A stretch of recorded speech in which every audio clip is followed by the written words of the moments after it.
generasi 300 tahun Hijriah itu akhirnya disebut generasi salaf. Harusnya kalau salafi udah meninggal di masa Imam Syafi'i dulu. Jadi salafi yang ada sekarang bukan yang disebut dalam hadis, bukan. Karena hidup semasa saya juga hidup kan gitu. Pertanyaannya, salafi yang ada sekarang ini sesat enggak? Ya, sesat. Sesat.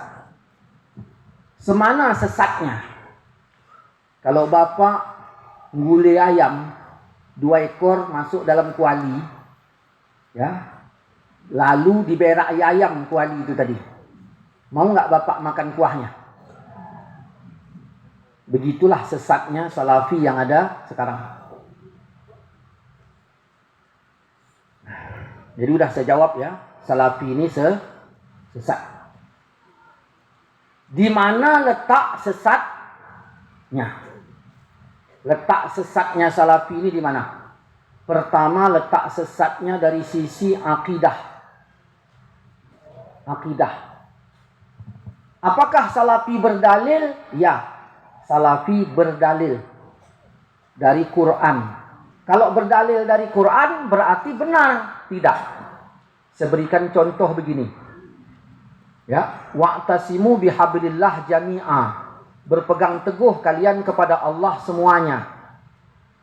Wala tafarraqu, jangan terpecah belah. Fa in tanaza'tum fi syai', kalau kalian beda pendapat, kembali ke Quran dan hadis. Nah, oke, kembali ke Quran dan hadis kalau beda pendapat. Nah, saya tanya kepada seorang, "Bang, menurut abang orang Kristen masuk surga apa masuk neraka?" Kata dia, masuk surga. Abang jangan asal jawab. Kita harus kembali ke Quran dan hadis. Ya iyalah, aku jawab pakai Quran. Pakai Quran.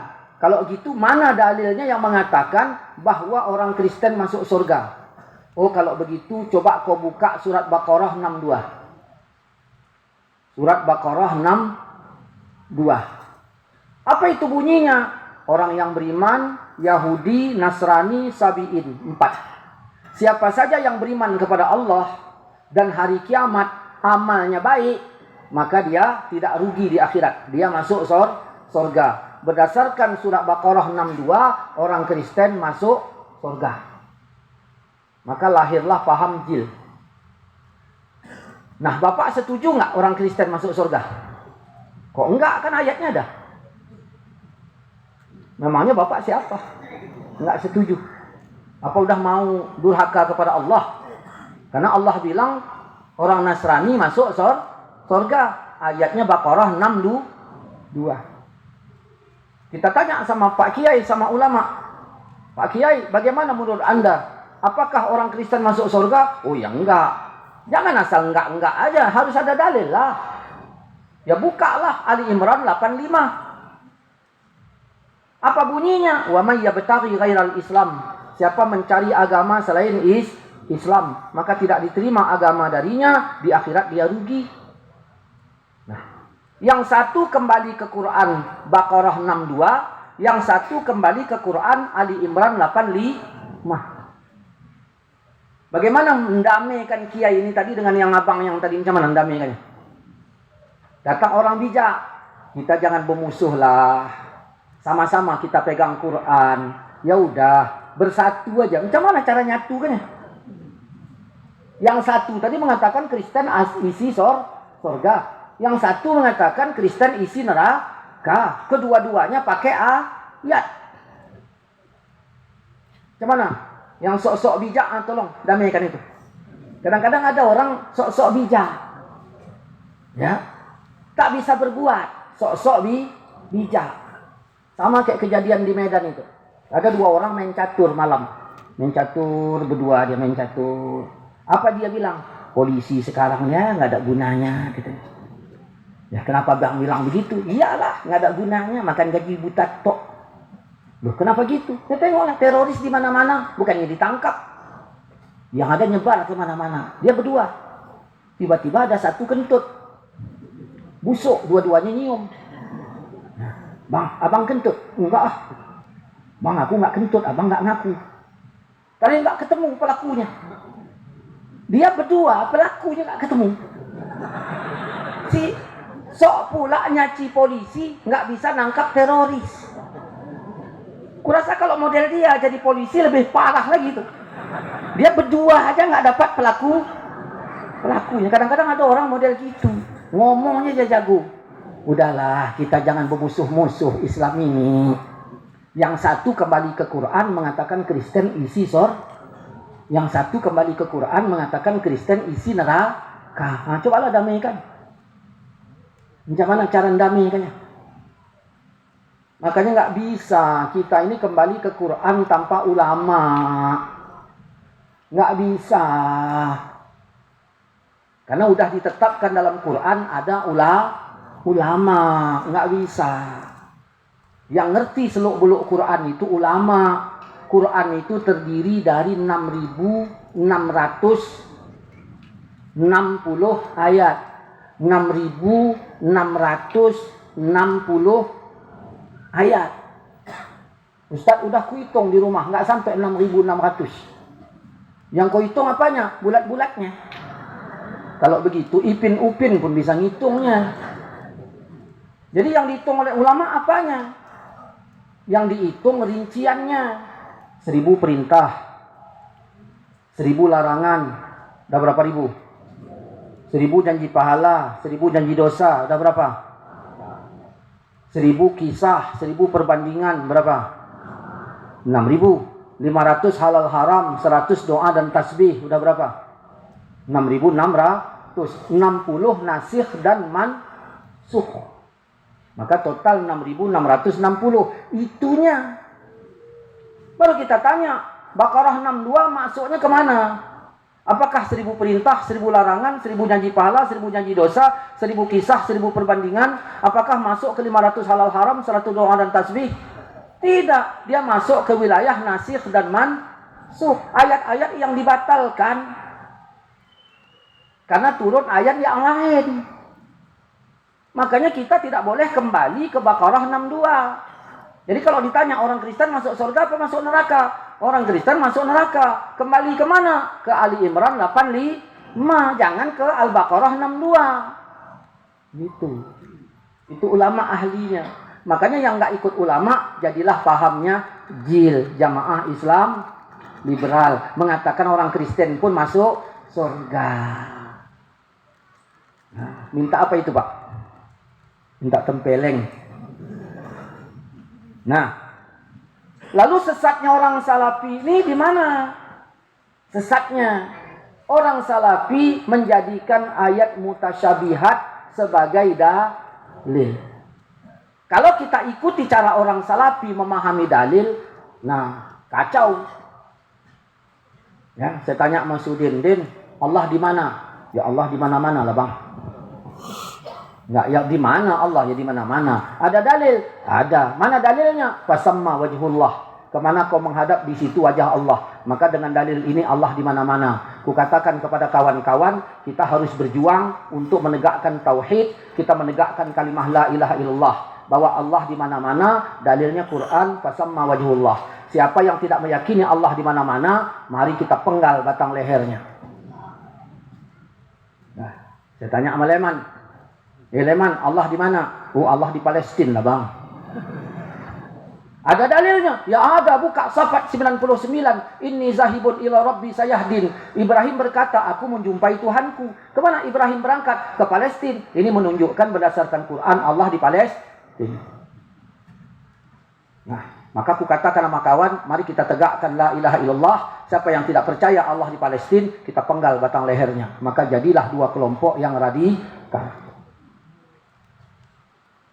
Dah, Udin dah saya tanya, Leman dah saya tanya. Dul, Allah di mana? Ya Allah di dalam diri lah. Dalam diri di mana? Ya pokoknya dalam diri dekat. Dalilnya mana? Fa inni qarib. Apabila hamba aku bertanya tentang aku, katakan aku dah dekat. Maksudnya di dalam diri. Makanya ku katakan sama kawan-kawan, mari kita tegakkan la ilaha illallah, percaya Allah di dalam diri. Kalau tidak, mari kita penggal batang lehernya. Amin. Allah di mana? Ya Allah ya di nadi. Ada dalil, ada min hablil warid. Tuhan lebih dekat dari urat leher. Makanya aku bilang sama kawan, mari kita tegakkan la ilaha illallah, kita bela. Siapa yang tidak percaya Allah di urat leher, wah, kita penggal batang lehernya. Nah, wan, Allah di mana? Ya Allah di langit dan di bumi. Ada dalil? Ada. Wa huwallahu fis samawati wa fil ardh. Dianya Allah di langit dan di bumi. Makanya aku katakan sama kawan-kawan, mari asah pedang, asah parang, siapkan tombak. Siapa yang tidak percaya Allah di langit dan bumi, kita penggal batang lehernya. Siapa lagi namanya? Woi, gitu aja, nggak sanggup lagi saya bikin namanya. Woi, Allah di mana? Ya Allah samping Ka'bah lah. Kok di samping Ka'bah? Ya kan ada hadis mengatakan, kalau kamu sholat jangan meludah ke depan, karena antara engkau dengan kiblat ada Allah.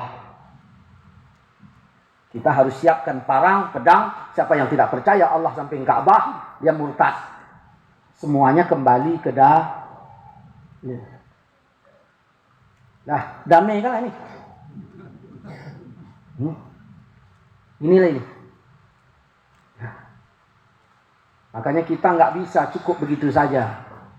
Harus kembali kepada ulama. Bagaimana memahami nas-nas itu. Di mana sesatnya Wahabi? Wahabi mengambil ayat mutasyabihat sebagai dalil. Ayat muhkamat mengatakan walam yakun lahu kufuwan ahad. Ayat muhkamat mengatakan laisa kamitslihi syai'. Ayat muhkamat mengatakan innallah la ghaniyun 'anil alamin. Maka dari situlah Asy'ari mengatakan Allah qiyamuhu ta'ala binafsih. Orang Salafi bagaimana? Allah di atas arasy. Dalilnya mana? Ar-Rahman 'alal arsyis tawa. Kita tanya sama orang Salafi. Ya. Apa dasarmu mengatakan Allah di arasy? Yaitu bang, Ar-Rahman 'alal arsyis tawa. Oh. Jadi kalau kami nggak percaya Allah di atas arasy, ya kafir. Kenapa? Karena tidak percaya dengan ayat. Kami percaya dengan ayat. Kenapa kau kafirkan? Ya karena menolak ayat. Itu ayat muhkamat apa ayat mutasyabihat? Ar-Rahman 'alal arsyis tawa itu muhkamat apa mutasyabihat? Di sini kalau mau dibedah. Kalau ayatnya muhkamat, boleh dijadikan dalil. Tapi kalau ayatnya mutasyabihat, jangan. Karena Allah sudah gambarkan dalam Ali Imran ayat 7. Wa amman lazina fi qulubihim zayghun. Adapun orang yang dalam hatinya condong kepada kesesatan, fayattabi'una ma tasyabaha. Dia mengikuti dalil ayat mutasyabihat. Ustadz, ini bukan mutasyabihat, ini muhkamat. Bagaimana cara engkau memahami Ar-Rahman 'alal arsyis tawa? Oh, kami tafwid. Oh, tafwid, ya, nyerahkan maknanya kepada Allah. Tapi yang jelas bahwa sesungguhnya Allah itu Ar-Rahman 'alal arsyis tawa. Oke. Lanjutan ayat warasikhuna fil ilmi itu penjelasan mutasyabihat apa muhkamat? Oh, itu penjelasan mutasyabihat. Tafwid itu untuk mutasyabihat. Engkau mengatakan Ar-Rahman 'alal arsyis tawa sebagai ayat muhkamat, tetapi engkau tafwid. Sedangkan tafwid itu untuk ayat mutasyabihat. Itu nggak kena. Kalau dikaji secara ilmiah nggak kena. Itu sama seperti orang ngaku punya HP pakai kartu Telkomsel, begitu kita cek nomor 0819. Nggak nyambung. Nah itu para kiai, para ustadz bedahi lagi ini. Di situ kesesatannya orang Salafi, di akidahnya. Nah, kita tanya sama orang Salafi, Allah bersifat qadim apa tidak? Qadim. Jadi Allah bukan baharu, bukan. Sebelum Allah menciptakan aras, Allah di mana? Allah udah ada apa belum? Udah. Allah di mana? Sebelum Allah menciptakan aras.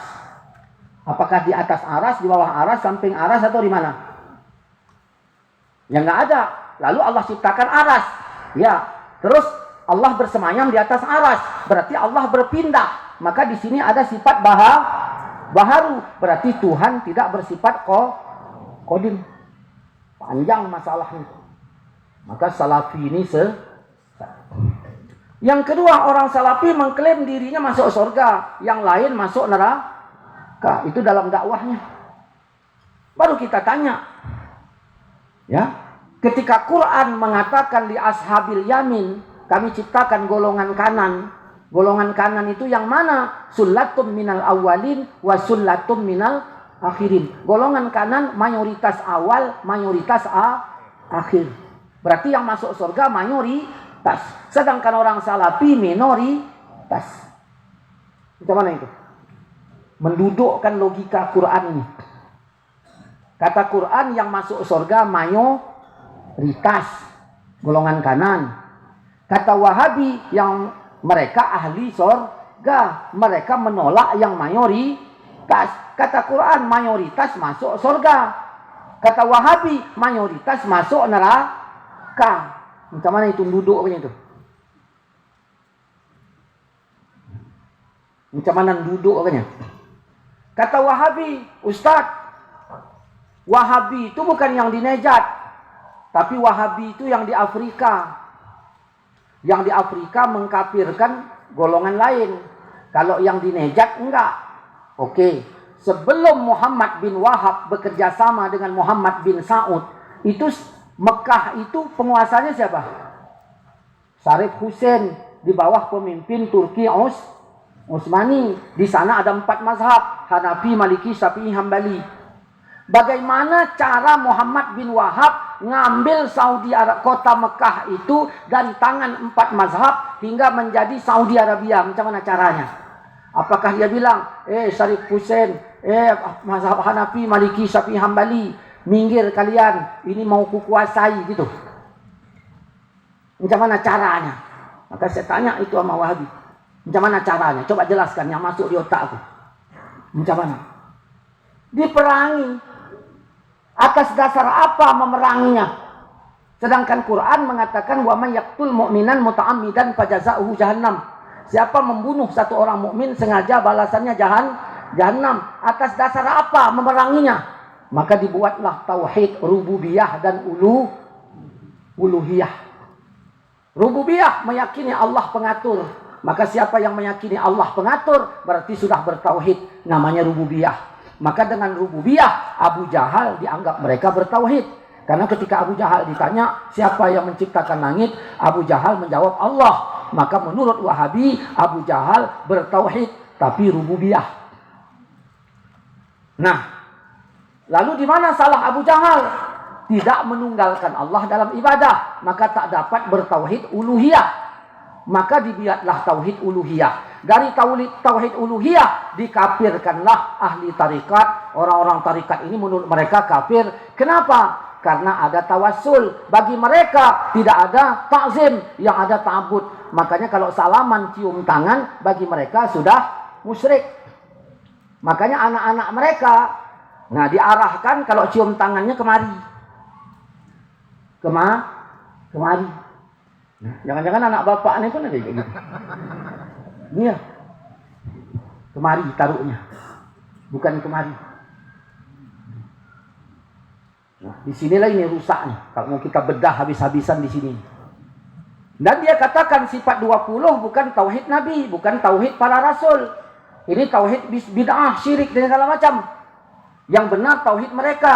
Baru kita tanya, ada enggak satu aja dalil yang Nabi membagi tauhid rububiyah uluhiyah? Tak ada. Maka ketika saya dipanggil dialog di satu tempat, mereka bilang tauhid itu bukan sifat 20. Sifat 20 salah. Saya katakan Islam ini agama dakwah. Kita disuruh berdakwah. Orang-orang kita dakwahi supaya percaya kepada Allah. Kalaulah kafir bertanya apakah Allah itu ada, apa jawabannya?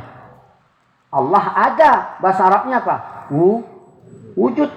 Kalian bilang tidak boleh belajar sifat 20. Sifat 20 itu tidak benar. Saya tunjukkan benar. Kalau orang kafir bertanya apakah Allah ada, kami jawab apa? Ya jawab ada. Bahasa Arabnya apa? Wujud. Nah, kalian bilang tak betul. Sekarang saya menanya sama kau, wahai Wahabi. Allah itu ada apa enggak? Ya ada. Ya berarti sama. Kemudian orang kafir bertanya lagi, kalau Allah itu wujud, wujudnya sejak kapan? Maka perlu sifat yang kedua, qidam. Qidamnya sampai kapan? Perlu sifat yang ketiga, baqa. Wujud, qidam, baqa. Bentuknya seperti apa? Mukhalafatuhu lil hawadis. Allah di mana? Qiyamuhu ta'ala binafsih. Jumlah Allah berapa? Wahdaniyah. Bisa Allah apa? Qudrah. Ketika Allah menciptakan langit dan bumi, yang nyuruhnya siapa? Iradah. Ketika Allah menciptakan langit dan bumi, yang ngajarinya siapa? Allah ilmu. Kita berikan dalil-dalilnya, sehingga 20 sifat yang dikatakannya itu tidak benar, kita tunjukkan dalilnya di Quran. Terakhir mereka nggak bisa bantah. Nah, maka kalau kita tanya, Wahabi sesat nggak? Sesat. Syiah sesat nggak? Sama-sama sesat. Maka ada orang Tembilahan dulu rajin maulid. Ya kan? Kata Wahabi jangan, karena maulid itu orang Syiah. Terakhir Wak ini tadi nggak pernah maulid lagi. Dia tanya, Wak ikut maulid? Enggak. Kenapa? Yang membuatnya Syiah. Jadi Wak sekarang bagaimana? Aku nggak maulid lagi. Jadi Wak ikut siapa? Ikut fatwa yang anti maulid. Siapa dia? Orang Wahabi. Kenapa Wak nggak mau ikut maulid? Karena Syiah sesat. Memangnya Wahabi nggak sesat? Itu lepas dari cengkeraman buaya masuk ke mulut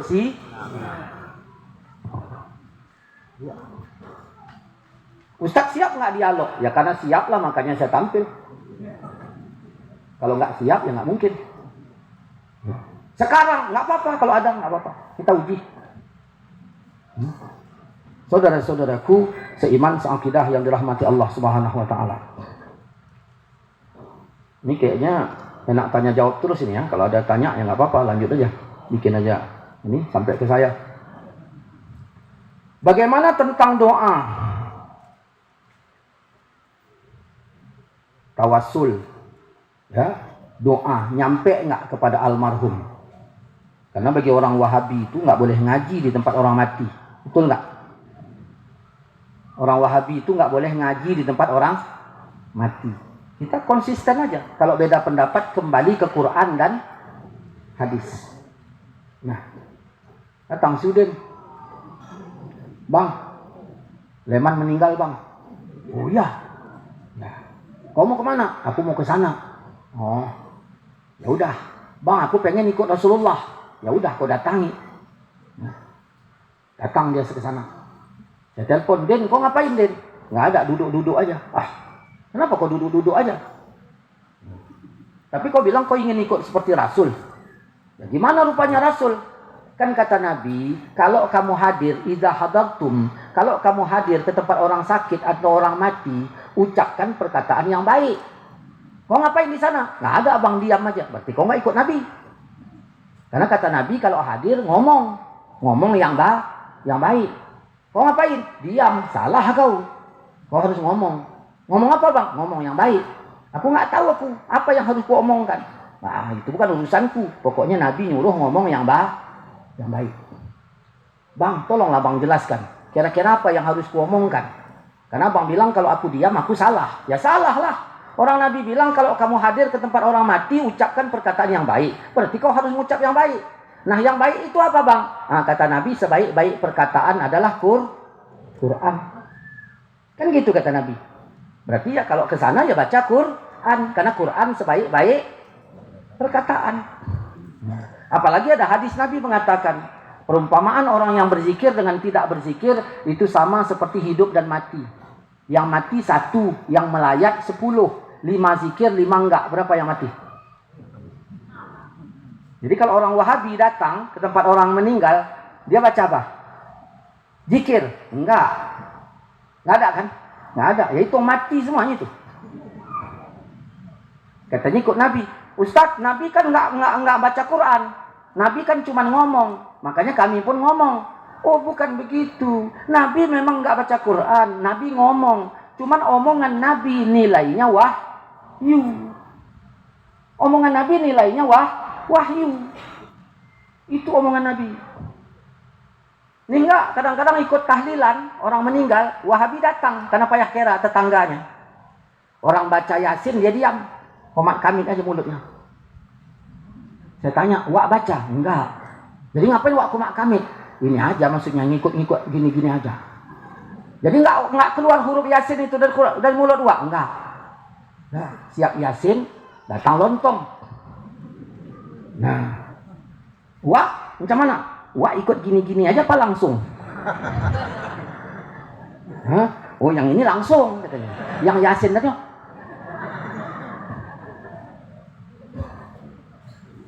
Nah, Ustadz apa manfaatnya kalau ngaji di tempat orang mati? Pertama, manfaat untuk keluarga duka. Orang kalau musibah pikirannya kacau apa tenang? Kalau kacau imannya naik apa turun? Apa kata Nabi? Hibur di... Nah, keyboard mana yang kita undang? Ya. Nah, tujuan menghiburnya apa? Menginstal imannya supaya imannya naik. Baru kita tanya, apa alatnya?